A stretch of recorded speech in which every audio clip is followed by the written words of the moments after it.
قیامت والے دن ایک شہید ہوگا، ایک سخی ہوگا اور ایک حافظ قرآن ہوگا. ان سے پوچھا جائے گا، وہ کہے گا میں نے تو بڑا قرآن پڑھا، اور وہ کہے گا میں نے بڑی سخاوت کی. تیسرا کہے گا میں تیرے راستے میں شہید ہوا. اور اللہ کیا کہے گا؟ یہ جھوٹ بولتے ہیں. یہ پہلے 3 بندے ہیں جن کے ذریعے دوزخ کی آگ کو بھڑکایا جائے گا. اگر ان لوگوں کا یہ حال ہے تو پھر ہمارا کیا بنے گا؟ نقشبندیہ سلسلے کے بزرگ اکثر فرماتے ہیں کہ تسبیح تک کسی کے سامنے نہ پڑھیں، چھپا کر پڑھیں. اللہ تعالیٰ کا جو علم ہے وہ بندوں کے اعمال کا احاطہ کیے ہوئے ہیں. اللہ تعالیٰ کا جو علم ہے وہ بندے جو بھی کام کرتے ہیں اس کو محیط ہے. اللہ تعالیٰ کا جو علم ہے وہ اپنے بندوں کے ہر کام سے واقف ہے، ہر کام سے واقف. اب بھلے وہ کام آپ کا وہ جو عمل ہے وہ چھوٹے سے چھوٹا ہو، یا آپ کا وہ جو عمل ہے بڑے سے بڑا ہو. ایسا نہیں ہے کہ وہ عمل اللہ کی نگاہ میں نہیں ہے، اللہ کے علم میں نہیں ہے.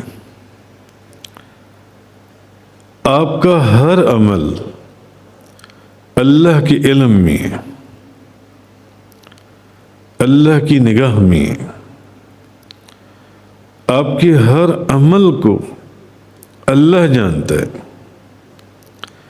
بھلے وہ عمل آپ کا چھوٹا ہے، بھلے وہ عمل آپ کا بڑا ہے. کوئی بہت بڑا نیکی کا کام ہے، کوئی بہت چھوٹی مقدار کا نیکی کا کام ہے. اللہ آپ کے ہر عمل کو جانتا ہے. وہ عمل آپ کا اچھا ہے یا برا ہے، اچھا یا آپ کسی بھی چیز کا ارادہ کریں وہ اس کو بھی جانتا ہے. اور جس چیز کا آپ ارادہ کریں وہ اس کو بھی جانتا ہے، اور جس چیز کا آپ ارادہ نہ کریں وہ اس کو بھی جانتا ہے. یعنی آپ کی کوئی ایسی چیز نہیں ہے جو اس سے چھپی ہوئی ہے. آپ کا ہر عمل اس کے علم میں ہے، بھلے وہ عمل بڑا ہے یا وہ عمل چھوٹا ہے. آپ جس چیز کا ارادہ کرتے ہیں ابھی آپ نے وہ عمل کیا بھی نہیں ہے، جس چیز کا آپ نے ارادہ کیا ہے وہ اس کو بھی جانتا ہے. آپ یہاں نماز تراویح پڑھنے آئے، اس کے علم میں وہ جانتا ہے. آپ ابھی پہنچے نہیں، آپ نے ارادہ کیا ہے کہ مجھے جانا ہے نماز تراویح پڑھنے کے لیے، وہ جانتا ہے.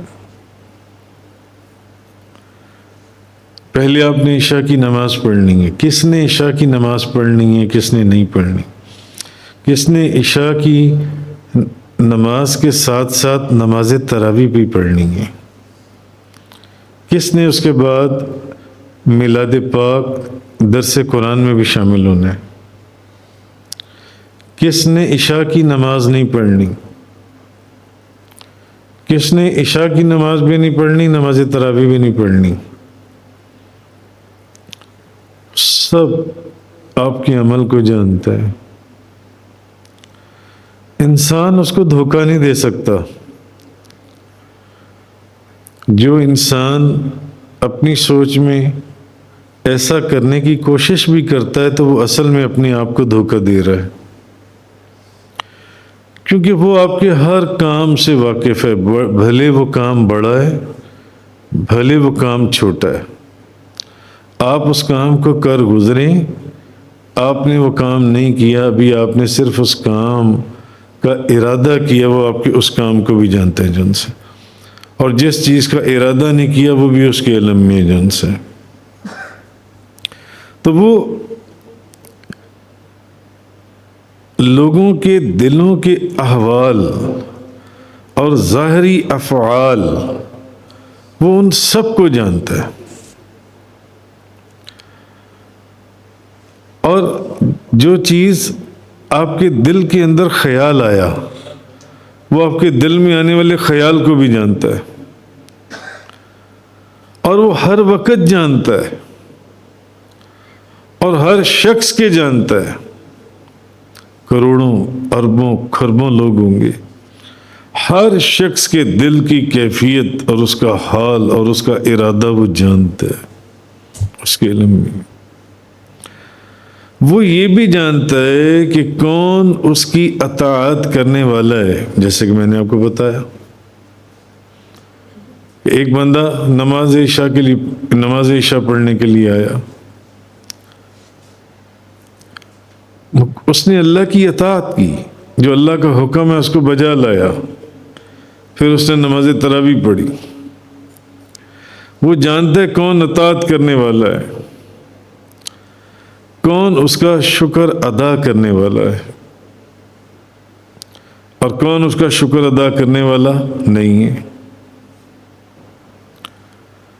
کون گناہوں سے بچنے والا ہے،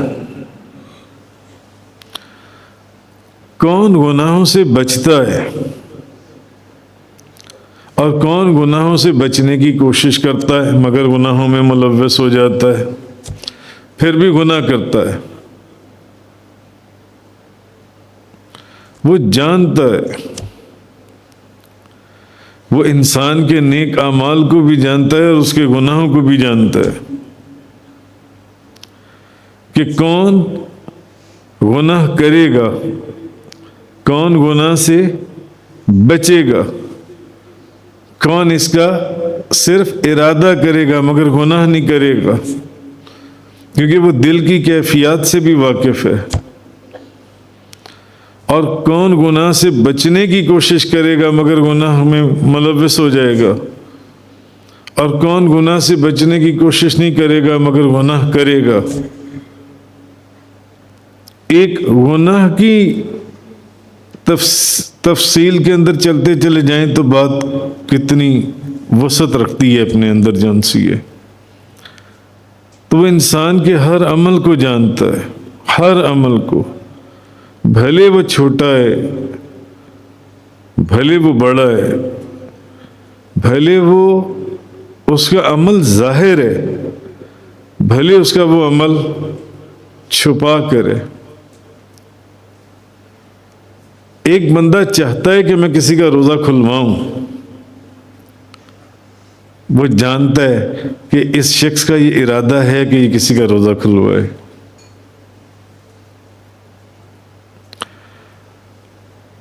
مگر ایک شخص چاہتا ہے کہ میں کسی کا روزہ کھلواؤں مگر وہ اتنی استطاعت نہیں رکھتا، وہ جانتا ہے۔ اور ایک شخص روزہ ارادہ بھی کرتا ہے اور کھلواتا بھی، وہ ہر کیفیت کو جانتا ہے، ہر نیک عمل کو جانتا ہے، ہر گناہ، یعنی جو انسان جس بھی کیفیت میں، اس کی کیفیت میں وہ اس چیز کو جانتا ہے، کون گناہ سے بچنے والا ہے اور کون گناہوں کے اندر ڈوبنے والا ہے، وہ جانتا ہے کہ یہ بندہ گناہوں سے بچے گا، یہ بندہ گناہوں میں ڈوبے گا۔ وہ جانتا ہے اس شخص کا ظاہر بھی پاک ہے، اس کا باطن بھی پاک ہے۔ وہ جانتا ہے کہ فلانے بندے کا صرف ظاہر پاک یا نیک ہے مگر باطن ناپاک اور گناہوں سے لبریز ہے۔ وہ جانتا ہے ہر کیفیت اپنے بندے کی جانسی ہے۔ اس کی وجہ یہ ہے کہ اللہ ہر چیز کو جاننے والا ہے، ہر چیز کو جاننے والا ہے۔ کیوں؟ کیونکہ وہ اللہ ہے، ساری کائنات کا نظام چلانے والا ہے۔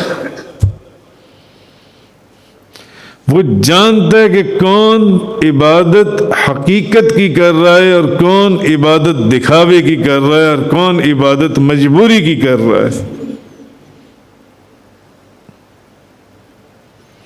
وہ جانتا ہے کہ کون صاحب ایمان ہے ایمان کی حالت میں اور کون منافق ہے، وہ ایمان والوں کا بھیس بدل کر ایمان والوں میں بیٹھا ہوا ہے، وہ جانتا ہے، وہ انسان کی ہر کیفیت کو جانتا ہے، اس کے ہر عمل کو جانتا ہے، ہر عمل کو۔ اس لیے آپ نے وہ ایک حدیث سنی ہوگی ترمذی شریف کی، ابن ماجہ کی، میں اکثر آپ کو سناتا ہوں کہ قیامت کا دن ہوگا اور اس کے راوی حضرت ابو ہریرہ ہیں، اور انہوں نے وہ حدیث سنائی کہ نبی کریم صلی اللہ علیہ وسلم، حضرت اور ابو ہریرہ اس حدیث کو سنانے سے پہلے 4 مرتبہ بے ہوش ہوئے کہ قیامت والے دن ایک شہید ہوگا، ایک سخی ہوگا اور ایک حافظ قرآن ہوگا۔ ان سے پوچھا جائے گا، وہ کہے گا میں نے تو بڑا قرآن پڑھا، اور وہ کہے گا میں نے بڑی سخاوت کی۔ میں مختصر مفہوم آپ کو بتا رہا ہوں۔ تیسرا کہے گا میں تیرے راستے میں شہید ہوا، اور اللہ کیا کہے گا؟ وہ کہے گا جھوٹ بولتی ہیں، جھوٹ بولتی ہیں، تینوں بندے جھوٹ بولتی ہیں۔ یہ جو حافظ قرآن تھا یہ اللہ کی رضا کے لیے قرآن نہیں پڑھتا تھا، اللہ کی رضا کے لیے قرآن پڑھاتا نہیں تھا، بلکہ لوگوں کو دکھانے کے لیے کرتا تھا کہ میں بڑا نیک ہوں اور بڑا میں حافظ قرآن ہوں۔ وہ جو سخی ہوگا کہ یہ لوگوں کی مدد کے لیے نہیں، یہ لوگوں کے اندر دکھاوے کے لیے کہ لوگ کہیں گے کہ بڑا سخی ہے، رشتہ داروں کا، ہمسایوں کا، غریبوں کا بڑا خیال کرتا ہے۔ اور جب اس شہید سے پوچھا جائے گا وہ کہے گا میں تیرے راستے میں، کہا جائے گا نہیں جھوٹ بولتا ہے، یہ تو نکلا تھا راستے میں شہید ہو گیا اس جنگ کے اندر، اور نکلا تو تھا یہ اپنی بہادری کا سکہ بنوانے کے لیے کہ لوگ کہیں گے کہ بڑا بہادر ہے، بڑا لڑنا جانتا تھا۔ یعنی اس کو کیا پتا تھا کہ یہ شہید ہو جائے گا وہاں، اور کہتا ہے کہ میں شہید ہوں اللہ کے راستے میں۔ نبی کریم صلی اللہ علیہ وسلم نے فرمایا یہ وہ 3 بندے ہیں،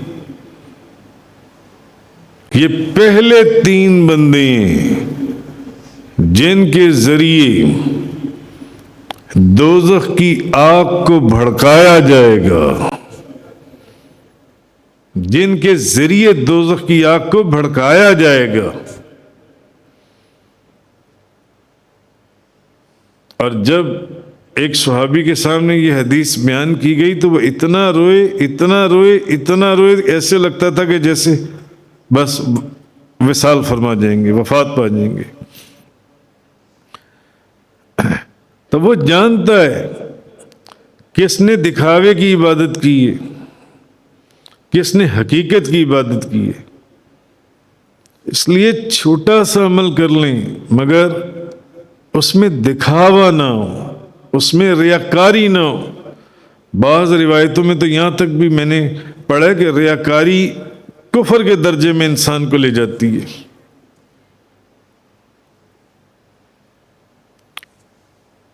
نیوٹرل ہو کر اپنے وجود میں سوچیں، ہمیں خود اپنا تجزیہ کرنا چاہیے کہ کہیں ہم جو عمل کر رہے ہیں کہیں یہ عمل دکھاوے یا ریاکاری کے اندر تو نہیں آ رہا، کہیں یہ عمل دکھاوے یا ریاکاری میں تو نہیں آ رہا۔ اور اگر وہ عمل دکھاوے یا ریاکاری کے اس میں آ رہا ہے اور آپ کو اس کا تجزیہ نہیں ہے، کیونکہ اگر انسان کا عمل خالص ہے تو اس کا مطلب ہے کہ وہ شخص اور اس کی نیت اور اس کا ارادہ اور اس کا وہ عمل، اس کی وہ عبادت، اس کی وہ محبت یا اس کی وہ خدمت اللہ کے ساتھ خالص ہے۔ لیکن اکثر لوگوں کو اپنی خدمت یا اپنی عبادت یا اپنی اس جو وہ دین کا جو بھی کام کرتی ہیں اس کے اوپر اپنے نام کا لیبل لگوانے کا شوق ہوتا ہے، اور میں نے آپ کے سامنے وہ حدیث سنائی کہ وہ ایک حافظ قرآن ہوگا اور دوسرا سخی ہوگا، اور نبی کریم صلی اللہ علیہ وسلم نے فرمایا کیوں؟ کیونکہ وہ سخاوت، وہ جو سخی تھا وہ مال اس لیے لوگوں کو دیتا تھا، ہمسایوں کو، رشتہ داروں کو، کہ لوگ کہیں گے کہ بڑا مالدار ہے، لوگوں بڑا سخی ہے، لوگوں کی مدد کرتا ہے، تو وہ لوگوں کے دکھاوے کے لیے۔